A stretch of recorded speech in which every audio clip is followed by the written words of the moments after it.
Assalamualaikum warahmatullahi wabarakatuh. Selamat pagi Ananda. Pada pertemuan kali ini, kita akan melanjutkan materi pada mata pelajaran Al-Quran Hadis, itu pada kelas 9. Nah, di sini Ananda masih ingatkan dengan Ibu.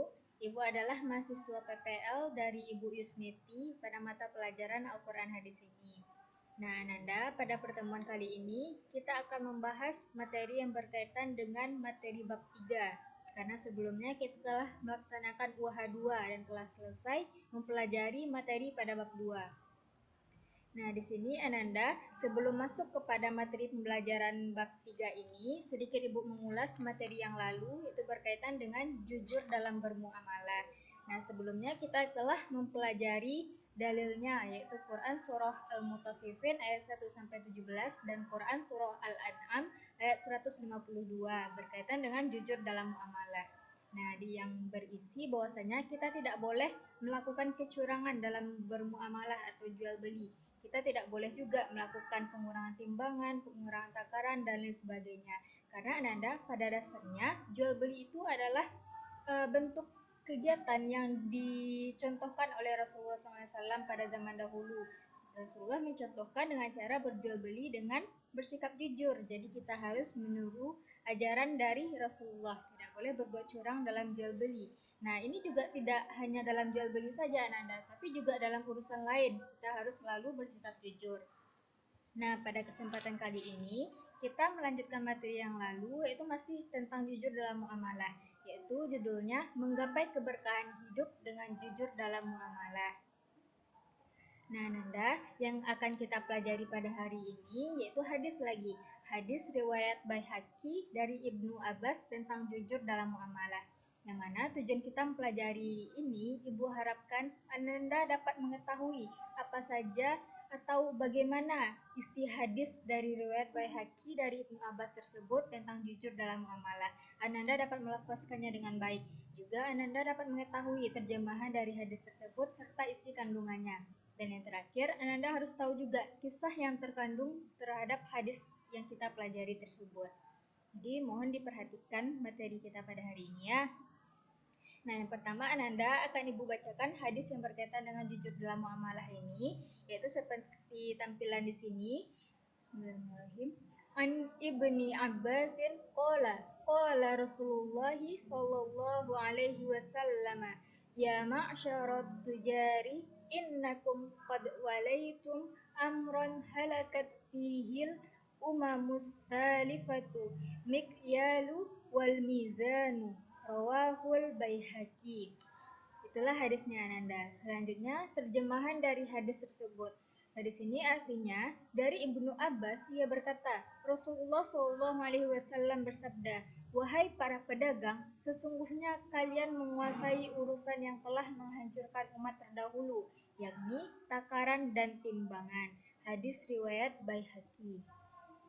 Nah, di sini Ananda, kandungan atau isi yang terkandung dalam hadis tersebut adalah pada dasarnya berdagang itu kan merupakan salah satu cara untuk memperoleh rezeki yang telah dilakukan oleh manusia sejak dahulu. Nah, kegiatan jual beli ini sudah ada semenjak zaman dahulu serta menjadi salah satu sarana untuk memenuhi kebutuhan hidup sehari-hari. Oleh karenanya, dengan jual beli ini kita dapat memiliki barang yang kita inginkan.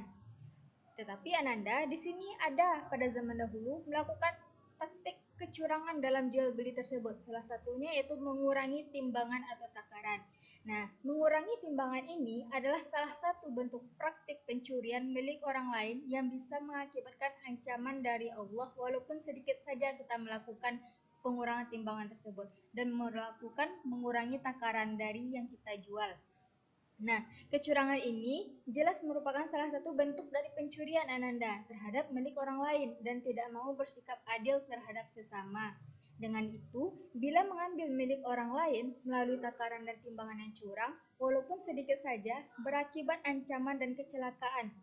Nah, di sini ada hukum mengurangi timbangan dalam Islam. Hukumnya yaitu termasuk dosa besar atau sama dengan orang yang melalaikan sholatnya. Allah merintahkan untuk menyempurnakan timbangan tersebut sesuai dengan Quran Surah Al-Isra ayat 35, yang mana bisa Ananda lihat di dalam Al-Quran. Ibu bacakan artinya, sempurnakanlah takaran apabila kamu menakar dan timbanglah dengan timbangan yang benar. Itulah yang paling baik dan paling bagus akibatnya.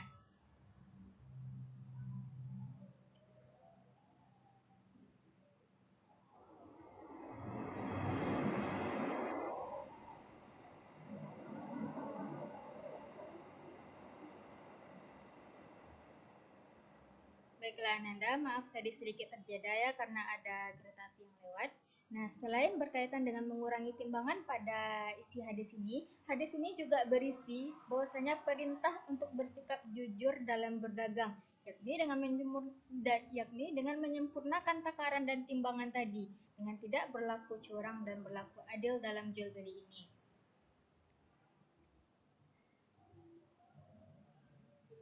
Adapun Ananda, ada suatu kisah yang berkaitan dengan hadis tadi, yaitu hadis melakukan kecurangan dalam jual beli, yang mana hadis ini merupakan kisah dari salah satu kaum yang dibinasakan oleh Allah karena ia curang dalam berdagang, yaitu kaum Nabi Syuaib. Nah, kaum Nabi Syuaib ini bernama kaum Madian. Pasti Ananda telah tahu sebelumnya kan? Nah, bagaimana bentuk kecurangan dari kaum Madian ini? Yang pertama yaitu dari segi mengurangi timbangan dan takaran. Kaum Madian ini dalam melakukan praktik jual beli tersebut selalu melakukan kecurangan, yaitu dengan cara mengurangi timbangan dan mengurangi takaran terhadap barang yang dia jual. Nah, juga selain dalam mengurangi timbangan dan takaran dari barang yang dijualnya tadi, kaum Madian ini juga melakukan kecurangan yang kedua, yaitu menimbun harta atau barang yang diperjualbelikan.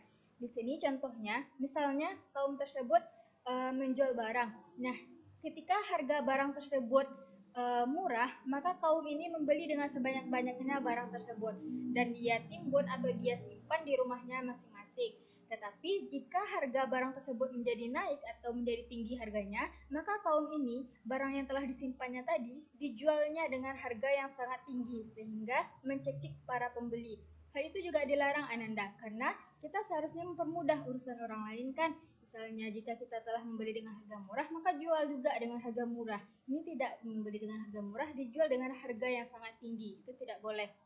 Nah, adapun kecurangan yang ketiga yaitu melakukan kerusakan di muka bumi. Nah, kerusakan yang dilakukan oleh kaum Madian ini yaitu mereka duduk-duduk di tepi jalan dengan cara menakut-nakuti orang yang dalam perjalanan untuk beriman ke jalan Allah.